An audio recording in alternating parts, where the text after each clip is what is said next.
네. 오늘 저희와 함께 좀 깊이 있게 들여다볼 자료는요. 천국으로 향하는 순례자의 길이라는 글에서 가져온 내용입니다.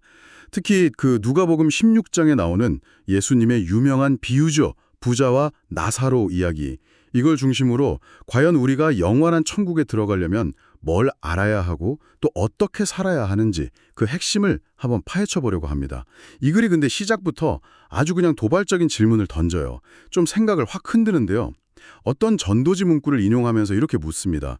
만약 당신이 지옥에 가기로 마음먹었다면 뭘 해야 할까요? 근데 그 답이 놀랍게도 아무것도 안 하면 된다는 거예요. 아, 그냥 가만히 있으면 된다? 네. 그냥 지금 사는 방식 그대로 내 아래 욕심 따라서 살아가기만 해도 그 길로 간다는 거죠. 심지어 교회만 왔다 갔다 하는 그런 형식적인 신앙생활도 안전을 보장하지 못한다. 이렇게 아주 갈카롭게 지적을 합니다. 와, 상당히 충격적이네요. 네, 정신이 번쩍 들게 하는 시작이죠. 그래서 오늘 저희 목표는 이 글의 분석을 쭉 따라가면서 그 수천 년 전에 예수님이 들려주신 이 부자와 나사로 비유가 지금 이 시대를 사는 당신에게 어떤 강력한 경고를 주는지, 또 동시에 어떤 깊은 위로를 주는지, 그리고 이 천국을 향한 여정에서 우리가 절대 놓치면 안 되는 핵심이 뭔지 그걸 함께 발견해 보는 겁니다. 자, 그럼 이 흥미진진한 탐구 한번 시작해 볼까요? 먼저 이 글은 예수님께서 이 비유를 왜 말씀하셨는지 그 배경부터 짚어줍니다. 누가복음 16장 14절을 보면요. 그때 예수님 말씀을 듣고 막 코웃음 치던 사람들이 있었다고 나와요. 네, 있었죠. 그 사람들이 바로 돈을 좋아하는 자들, 구체적으로는 바리새인들이었다고 설명을 해요. 이 글에 따르면 그들은 뭐랄까 단순히 먹고 살기 위해 돈이 필요한 수준을 넘어섰다는 겁니다. 심지어 하나님이나 율법까지도 자기들의 부와 명예를 쌓는데 이용하려 했다는 그런 비판적인 시각을 제시합니다. 그래서 예수님께서 바로 이런 그들의 위선과 잘못된 가치관에 향해서 이 비유라는 아주 강력한 메시지로 곧 닥칠 심판을 경고하신 거다. 이런 해석이죠. 그 배경 설명이 중요하군요. 네, 비유 내용을 조금 더 자세히 보면 한 가지 되게 흥미로운 점이 눈에 띄어요. 그 호화롭게 살았던 부자 있잖아요. 이 사람한테는 이름이 없어요. 아, 맞아요. 이름이 없죠. 그런데 그의 집 앞에서 고통받던 그 거지에게는 나사로라는 이름이 분명히 기록되어 있다는 거죠. 이 이름 하나에 뭐 그렇게 큰 의미가 있을까요? 그냥 등장인물 구분하려고 한 거 아닐까요? 바로 그 지점이 이 글이 제시하는 아주 중요한 통찰 중 하나입니다. 저자는 여기서 요한계시록 20장 15절 말씀을 근거로 딱 제시해요. 누구든지 생명책에 기록되지 못한 자는 불못에 던져지더라. 아, 생명책. 네. 그러니까 천국 그 영원한 하나님 나라에 들어갈 자격은 세상에서의 지위나 부, 명성이 아니라 오직 하나님의 생명책에 이름이 기록된 사람에게만 주어진다는 사실. 이걸 예수님께서 이름이 있고 없고를 통해 아주 극명하게 대비시키셨다는 분석입니다. 와, 이름의 유무가 그렇게 큰 차이를? 네. 그리고 나사로라는 이름 자체의 의미가 이 해석에 더 힘을 실어줍니다. 이 이름이 원래 히브리어 엘루아자르에서 왔는데 그 뜻이 바로 하나님이 도우시는 자예요. 하나님이 도우시는 자? 네, 정말 놀랍지 않습니까? 예수님께서는 이 가난하고 병든 거지, 세상 눈으로 보면 가장 비참해 보이는 이 인물의 이름 속에 천국 입성의 핵심 열쇠를 딱 숨겨 놓으신 거죠. 이 땅에서의 부요함이나 사회적 지위, 심지어 종교적인 배경과도 전혀 상관없이 오직 하나님의 도우심, 그분의 은혜 안에 있는 사람, 그분의 생명책에 이름이 새겨진 사람만이 영원한 생명을 얻는다는 진리를 나사로라는 이름 석자에 담아서 선포하셨다는 겁니다. 부자의 그 이름 없음과 아주 극적인 대조를 이루면서 말이죠. 와, 이름 하나에 그런 깊은 신학적인 의미가 담겨 있다는 해석, 정말 흥미롭네요. 세상 기준과는 완전히 반대되는 평가가 이루어지는군요. 그렇죠. 비유 속 부자는 그 당시 최고급 옷감, 자색 옷을 입고 날마다 잔치를 벌였다고 하잖아요. 정말 세상 부귀 영화를 다 누린 사람인데 마지막은 음부, 즉 지옥의 고통 속이었고, 반대로 나사로는 부잣집 상에서 떨어지는 부스러기로 겨우 살아가고 개들이 와서 상처를 핥을 정도로 비참했지만 죽어서는 아브라함의 품, 그러니까 유대인들이 생각하는 천국의 가장 영광스러운 자리에서 위로를 받게 되고요. 이 극명한 운명의 뒤바뀜, 메시지가 정말 강렬합니다. 맞습니다. 그래서 이 글은 여기서 아주 중요한 경고의 메시지를 딱 끄집어내요. 설령 우리가 스스로 하나님의 택함받은 백성이다 라고 자부하더라도 만약 우리의 삶의 방식이 세상 가치관, 즉 돈이나 권력, 명예를 제일 중요하게 여기는 방식이라면 결국에는 저 비유 속 이름 없는 부자처럼 비극적인 끝을 맞을 수밖에 없다는 아주 준엄한 경고죠. 저자는 논하서 8장 18절, 현재의 고난은 장차 우리에게 나타날 영광과 비교할 수 없다는 말씀을 인용하면서 나사로가 겪었던 이 땅에서의 고난이 오히려 영원한 천국의 영광을 준비하는 과정이었다고 역설합니다. 아, 고난이 오히려요? 네. 즉, 세상적인 성공이나 풍요가 영원한 생명을 보장하는 게 절대 아니고 오히려 하나님의 도우심을 믿고 그분의 인도하심을 따라 살아가는 삶. 비록 그 길이 때로는 나사로처럼 힘들고 외롭고 세상적으로는 실패한 것처럼 보일지라도 그 길이 바로 영원한 천국으로 이어지는 유일한 길임을 이 비유가 강력하게 증언하고 있다는 거죠. 하나님의 도우심 안에 거하는 것, 그러니까 생명책의 이름이 기록되는 것이 첫 번째 열쇠였군요. 그럼 이제 두 번째 열쇠, 믿음에 대해서 좀 더 들어가 보죠. 지옥에 간 부자가 엄청난 고통 속에서 아브라함에게 간절히 도움을 청하는 장면이 나오잖아요. 근데 여기서 좀 이상한 점이 있어요. 왜 전능하신 하나님께 직접 부르짖지 않고 아버지 아브라함이여 하면서 자비를 구할까요? 그렇죠. 왜 아브라함을 찾았을까? 심지어 자기 형제 5명은 이 끔찍한 곳에 오지 않게 죽었던 나사로를 다시 살려서 보내달라고 부탁까지 하고요. 이 글의 저자는 바로 그 아버지 아브라함이여 라는 호칭에 주목합니다. 이걸 단순히 존경의 표현을 넘어서 부자가 자기가 아브라함의 직계 혈통이라는 걸 내세워서 마치 당연하다는 듯이 도움을 요청하는 태도라고 분석해요. 아, 내가 아브라함 자손인데 이 정도는 해줘야지 이런 건가요? 그렇죠. 내가 바로 믿음의 조상 아브라함의 자손인데 이 정도 고통에서 건져주는 건 당연한 거 아니냐. 뭐 이런 식의 혈통에 기반한 어떤 특권 의식을 드러낸다는 거죠. 글쓴이는 이 대목이야말로 예수님께서 당시 유대 종교 지도자들이 가졌던 그 잘못된 선민사상, 그러니까 아브라함의 혈통이라는 것만으로 자동 구원이 보장된다고 믿었던 그 오만한 생각을 얼마나 정확하게 꿰뚫어 보시고 비판하셨는지 보여주는 장면이라면서 감탄합니다.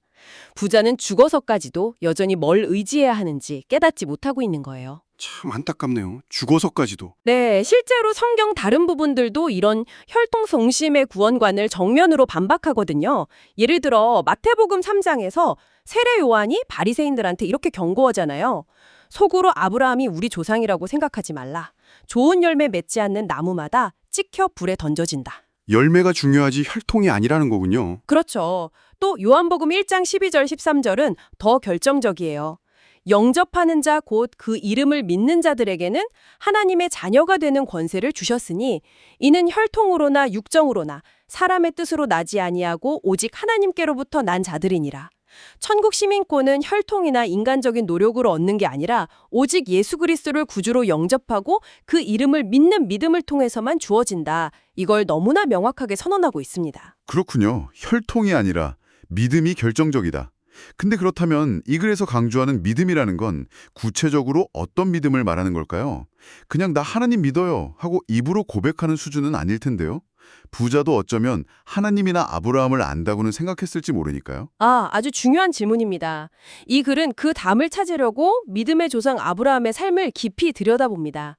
창세기 22장에 나오는 아브라함이 하나님의 명령에 따라 외아들 이삭을 번제로 드리려 했던 그 사건, 그리고 히브리서 11장에서 그의 믿음을 설명하는 부분을 통해서 아브라함 믿음의 본질을 설명해요.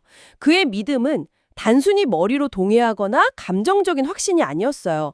그건 보이지 않는 하나님의 약속을 너무나 확실하게 믿었기 때문에 자신의 가장 소중한 것, 또 논리적으로는 이해할 수 없는 요구 앞에서도 기꺼이 순종으로 나아갔던 삶 전체를 건 행동하는 믿음이었습니다. 행동하는 믿음. 네, 하나님 말씀에 대한 절대적인 신뢰, 그리고 그 신뢰에 기반한 과감한 순종, 이게 바로 아브라함 믿음의 핵심이었다는 거죠. 로마서 1장 17절이 복음에는 하나님의 의의가 나타나서 믿음으로 믿음에 이르게 하나니 기록된 바 오직 의인은 믿음으로 말미암아 살리라 함과 같으니라고 말씀하잖아요. 여기서 믿음으로 믿음에 이르게 한다는 표현처럼 하나님께서 선물로 주신 믿음으로 시작해서 그 믿음에 맞는 삶을 끝까지 살아내는 것. 단순한 종교 의례나 지식 습득에 머무는 게 아니라 삶의 모든 영역에서 믿음으로 반응하고 순종하는 참된 제자의 모습, 바로 그런 사람에게 천국의 문이 활짝 열린다는 점을 이 글은 강력하게 역설하고 있습니다. 이름, 즉 하나님의 도우심 안에 있는 정체성, 그리고 그 부르심에 합당하게 순종으로 반응하는 살아있는 믿음, 이 두 가지가 천국 입성의 핵심 기준이라는 거군요. 네, 그렇습니다. 자, 그럼 이제 마지막 단계로 가보겠습니다. 이 모든 걸 아는 우리가 천국을 향해 가는 순례자로서 구체적으로 뭘 기억하고 삶에서 실천해야 하는가? 부자가 지옥에서 자기 형제들 걱정하면서 나사로를 보내달라고 막 애원했을 때 아브라함이 아주 단호하게 대답하는 장면이 결정적인 힌트를 주는 것 같습니다. 누가복음 16장 31절이죠. 이르되 모세와 선지자들에게 듣지 아니하면 비록 죽은 자 가운데서 살아나는 자가 있을지라도 권함을 받지 아니하리라 하였다 하시니라. 여기서 모세와 선지자들이라는 건 구약 성경 전체, 그러니까 기록된 하나님의 말씀을 의미하는 걸로 이해하면 될까요? 정확합니다. 저자는 이 마지막 아브라함의 대답이야말로 예수님께서 이 비유 전체를 통해 우리에게 주시려는 핵심 메시지, 즉 결론이라고 강조해요. 그러면서 독일의 아주 유명한 신학자였던 헬무테 틸리케 목사의 말을 인용하면서 아주 직접적이고 강력하게 우리에게 도전합니다. 당신도 바로 그 부자의 5 형제 중 하나이다. 제가요. 네. 이 말의 의미는 이 비유가 그냥 과거 이야기나 이미 운명이 결정된 사람들 이야기가 아니라는 거예요. 이건 바로 지금 이 땅 위에서 숨쉬며 살아가고 있는 당신, 바로 나 자신에게 주시는 긴급하고도 절박한 하나님의 음성이라는 뜻입니다. 우리는 아직 기회가 있는 선택의 갈림길에 서 있는 부자의 형제들과 같은 위치에 있다는 자각을 촉구하는 거죠. 와, 듣고 보니 정말 그렇네요. 그리고 여기서 듣지 아니하면이라고 번역된 듣다라는 동사의 원어 의미를 좀 더 깊이 볼 필요가 있습니다. 글쓴이는 이 단어가 단순히 귀로 소리를 듣는 걸 넘어서 주의 깊게 귀를 기울이다, 경청하다, 더 나아가 이해하고 받아들여 순종하다라는 훨씬 더 깊고 능동적인 의미를 담고 있다고 설명해요. 그냥 듣는 게 아니라. 네. 그러니까 하나님께서 교회나 설교자, 성경 같은 여러 통로로 우리에게 말씀하실 때 그걸 그냥 배경소음처럼 흘려듣거나 지식으로만 쌓아두는 게 아니라는 거죠. 온 마음과 정신을 집중해서 주의 깊게 듣고 그 의미를 깊이 깨달아 이해하고 궁극적으로는 그 말씀이 내 삶을 변화시키도록 기꺼이 순종하는 태도까지 포함하는 개념이라는 겁니다. 모세와 선지자들의 말, 즉 기록된 하나님의 말씀을 대하는 우리의 태도가 바로 우리의 영원한 운명을 결정짓는다는 어찌 보면 무서운 선언인 셈이죠. 그렇군요. 듣는다는 게 그렇게 능동적이고 삶 전체를 요구하는 의미였다니, 새삼 그 무게감이 느껴집니다. 결국 이 글은 천국을 향해 가는 순례자인 당신에게 바로 지금 당신의 삶을 돌아보라고 아주 강력하게 촉구하고 있는 거네요. 맞습니다. 바쁘다는 핑계로 또는 나 이거 다 알아 하는 그런 교만함으로 하나님 말씀을 듣고 묵상하는 일을 소홀히 하고 있지는 않은지 스스로 점검해보라는 거죠. 만약 그렇다면 그 길의 끝은 비유 속 부자와 같을 수밖에 없다고 경고하면서도 동시에 절망이 아닌 희망을 제시합니다. 아직 당신에게 숨쉴 생명이 있고 움직일 건강이 있고 선택할 시간과 사용할 물질이 남아있다면 바로 지금이 기회라는 겁니다. 네, 아직 늦지 않았다는 거죠. 네, 바로 지금 하나님의 말씀을 주의 깊게 듣고 성령님의 도우심으로 깨달아 알며 그 깨달은 바를 삶으로 살아내는 순종의 길을 선택해야만 장차 영원한 안식과 참된 기쁨이 가득한 천국에 들어갈 수 있다고 아주 간절하게 호소하고 있는 겁니다. 오늘 저희가 함께 탐구한 천국으로 향하는 순례자의 길 발췌 내용은 예수님의 부자와 나사로 비유라는 어떻게 보면 익숙한 이야기를 통해 천국 입성의 기준이 무엇인지 아주 선명하고 또 도전적으로 제시했습니다. 시작 부분의 그 질문처럼 단순히 아무것도 하지 않고 현재 상태에 머물거나 세상이 쫓는 부와 명예를 인생 최고 가치로 삼거나 혹은 나는 모태신앙이다, 우리 집안은 대대로 믿음의 집안이다, 이런 혈통이나 배경에 의지하거나 겉으로 보이는 종교적인 행위에만 만족하는 걸로는 결코 영원한 생명에 이를 수 없다는 강력하고 분명한 메시지를 확인했습니다. 네, 맞습니다. 핵심을 다시 한번 요약하자면 이렇습니다. 영원한 천국은 첫째, 자기 힘이 아니라 오직 하나님의 도우심과 은혜를 간절히 구하는 사람. 마치 나사로처럼 하나님이 도우시는 자라는 자기 정체성을 가진 사람이죠. 둘째, 하나님의 약속의 말씀을 굳게 믿고 그 믿음을 삶의 순종으로 증명해내는 사람. 아브람처럼 가장 소중한 것까지도 내어드릴 수 있는 그런 믿음을 가진 사람이고요. 그리고 셋째, 지금 여기에서 우리에게 주어지는 하나님의 말씀을 듣고 깨달아서 그 말씀대로 살아가려고 몸부림치는 사람, 부자의 5 형제가 했어야 마땅했던 것처럼 말입니다. 이것은 결코 운명론적인 기다림이나 수동적인 상태가 아니라 매 순간 깨어있는 의식적인 선택과 능동적인 믿음, 그리고 구체적인 삶의 실천을 요구하는 역동적인 여정임을 기억해야 합니다. 이 글은 마지막에 아주 중요한 점을 다시 한번 상기시킵니다. 비유 속 부자의 5 형제들처럼 지금 이 내용을 듣고 있는 당신에게도 여전히 선택의 기회가 남아있다는 사실입니다. 네, 기회가 있죠. 어쩌면 그 형제들은 바로 곁에 모세와 선지자들의 말, 즉 하나님의 말씀이 있었지만 여러 가지 이유로 그것을 진지하게 듣고 받아들이기를 거부했을지도 모릅니다. 오늘 이 깊이 있는 분석을 함께 하신 여러분께서는 지금 당신의 삶에 들려오는 모세와 선지자들의 말을 어떻게 받아들이고 계신가요? 혹시 당신 안에도 그 말씀을 진정으로 듣고 깨닫고 삶으로 온전히 살아내는 것을 주저하게 만들거나 방해하는 어떤 걸림돌, 세상에 대한 미련이나 자기 자신에 대한 과신, 혹은 변화에 대한 두려움 같은 것들, 이 존재하지 않는지 오늘 밤 조용히 자신을 돌아보는 시간을 가져보시면 어떨까 하는 질문을 남기면서 오늘 탐구를 마무리하겠습니다.